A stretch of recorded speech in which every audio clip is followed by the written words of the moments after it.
and say God is great, there's different ways of doing it. There's different ways of expressing yourself and the kingdom of God. I was blessed with a wife and children, so, if I give up my job, I'm kind of screwing that up, because then the kids will be homeless, and the wife doesn't eat, and then, nothing does well anymore after that. Just find a way to do it.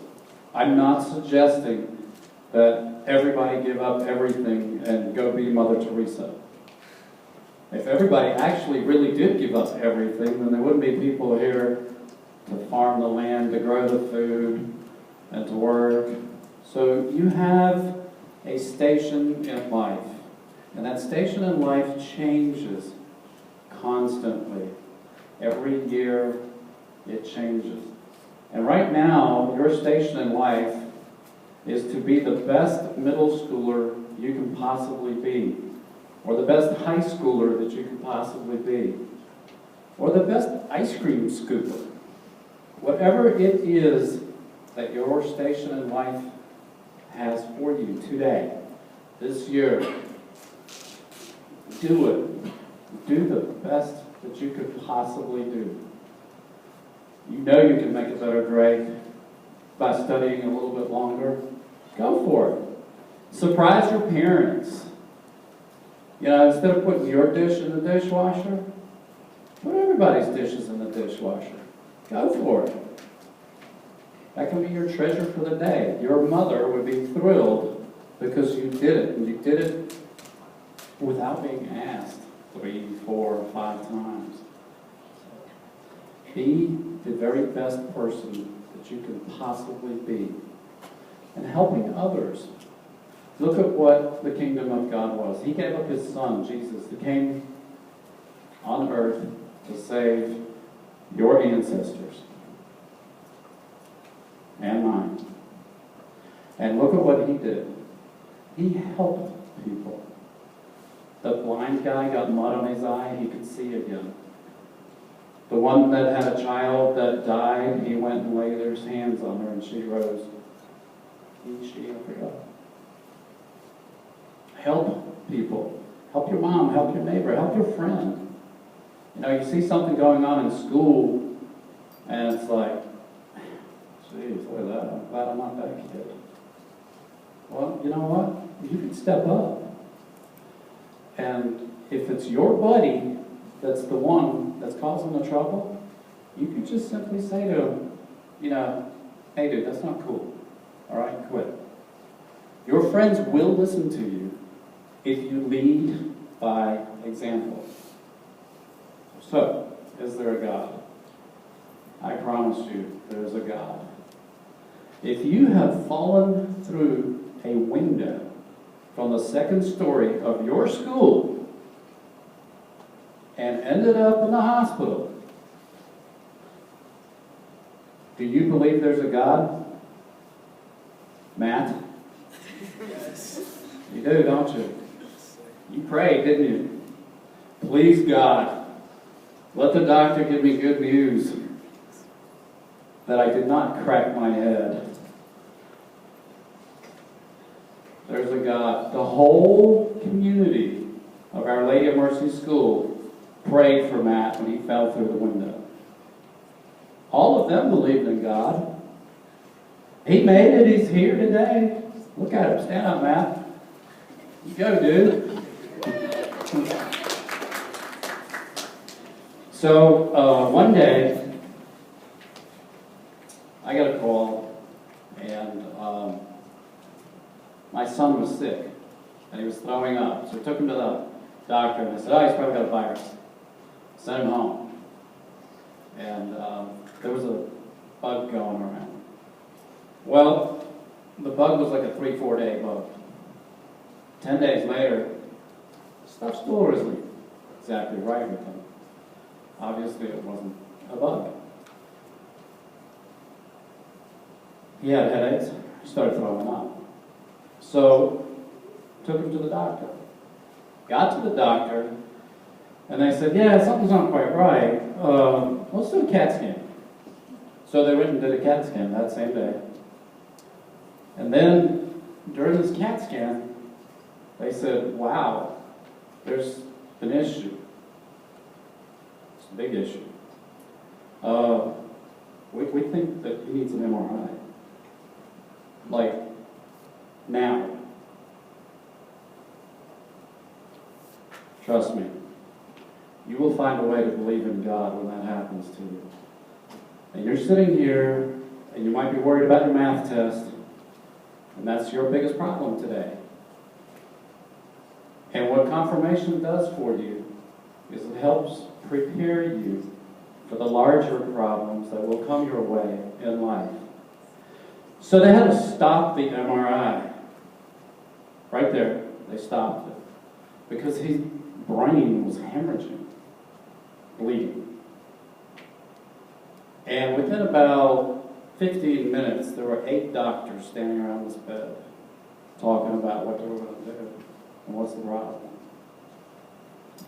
And he had to go into emergency surgery, brain surgery, to remove a tumor that was huge.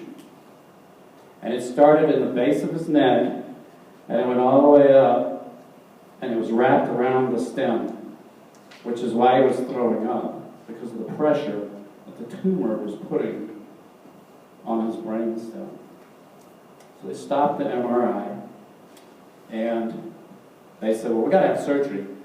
So they handed me a pile of papers about this thick, and they said, we need your permission, Mr. Young, to do surgery on him. You want to go through this and read it, and then we need your signature. Well, I wasn't able to read at that moment because I was really upset. And my kid is going to potentially die. And the surgeon said, if he makes it through the surgery, we don't know the end result. He could be a vegetable. No idea. Trust me. I believed in God at that moment because the very first thing that came to my mind was, oh God, help me. What now? I didn't read a single thing in that big fat pile of papers. I took the pen, I signed the paper, I looked at the surgeon, and I said, may God be with you. And that surgeon looked at me and said, yes, may he. And they wheeled him off. And I said goodbye to him. And I hugged him. And I told him I loved him. He didn't understand everything. He was like 3 years old. But he understood enough to know this was pretty serious. He was in surgery for a long, long, long time. And do you know what I did? I said the rosary. I couldn't do much of anything else, but I knew that I could just pray. There was no go to my cell phone, play a game. None of that. The good news is he did make it through the surgery. He's a sophomore at NC State University right now, and he has a 3.8 GPA. And he's doing really, really, really good. But he was this far from death. And it's our belief in God that got us through that. And it is amazing what your life can be if you believe in God, trust in God. Go find that treasure. I guarantee you, people would come to the hospital. I spent 11 days in ICU. I slept on the floor because I wanted to be with him. Lots of people came to see me. Lots of people found out about it. They all came to visit. And the recurring theme for me was, they were like, well, is there anything we can get you? You know, what can we do? Is there something we can do to help you? I told every single person, I will give up everything if my son makes it through this. And I would have. Turns out I didn't have to, but I would have. And if you can find that strength within yourself to know that if you could give up every single thing in your life to have the kingdom of God, to make it to heaven, to have that treasure, you will be blessed and you will make it. So, confirmation is really important. Be the best person that you can possibly be. Find that strength, and that strength comes through prayer and doing good works, nice things for people to help them out. You will be blessed in amazing ways. Questions? Go get them, guys. Go get them.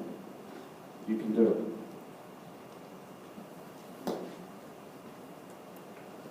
Thanks, Colin. So, I want to expand that treasure metaphor a little bit more and just make it super clear. We talked a lot about that treasure metaphor. So, God is this treasure, and it's kind of hard to, like, right now you're like, oh, it's God. I hear about God all the time. On Sundays, I stretch my arms and I kind of yawn and I roll my eyes at my parents. And that's okay. We all do that. You're never really going to stop doing that to some extent. You're always going to be kind of confused about what God is because there is no physical way for you to understand on this earth what God is and how great this treasure is that is yours for the offering. God is offering you a treasure. And all he's asking is for you to offer everything back to him. And that's hard. It's hard to offer your family back to him. It's hard to offer your house back to him, or your car, your bike, or your iPhone, or whatever. It's hard to offer that back all to him. But all of those little treasures can't match up to the treasure that God is. So, we're going to talk a little bit more about this in a lovely thing called small group. Raise your hand if you've ever heard of a small group before. It's a group, and it's small. So, I like puns. That wasn't a pun. Okay, so everyone has on their name tag. We're not going to do anything yet, just except look at your name tag. Everyone has a name tag on. And your name tag has a fruit on it. And the fruit matches up with your small group. So, every small group has leaders, and you guys are going to hang out with them, and you're going to talk for about 20 minutes about what we just talked about whatever kind of questions you have that aren't really questions that you want to bring up in this big group. Just a time to talk and chat and kind of wrestle with things that are hard to wrestle with, metaphorically. No physical wrestling allowed in the next 20 minutes. Okay, so all of the small group leaders have their folders that have a fruit on them. So we got, so you're going to go ahead and find your small group leader. Are you going to go with them? And you're going to spend until 3:50 with them. And you guys can go wherever you want for the next 20 minutes with your small group leader. Blueberries. Oh, there it is. Follow the floating kiwi. To the kiwi. Yeah. Follow the giant line.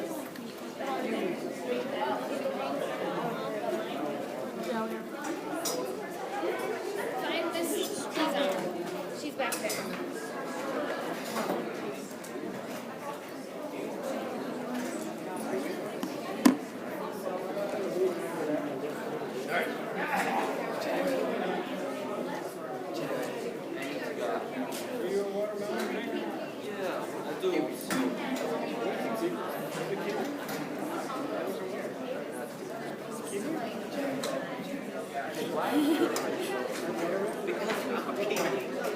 You're a kiwi because the watermelon's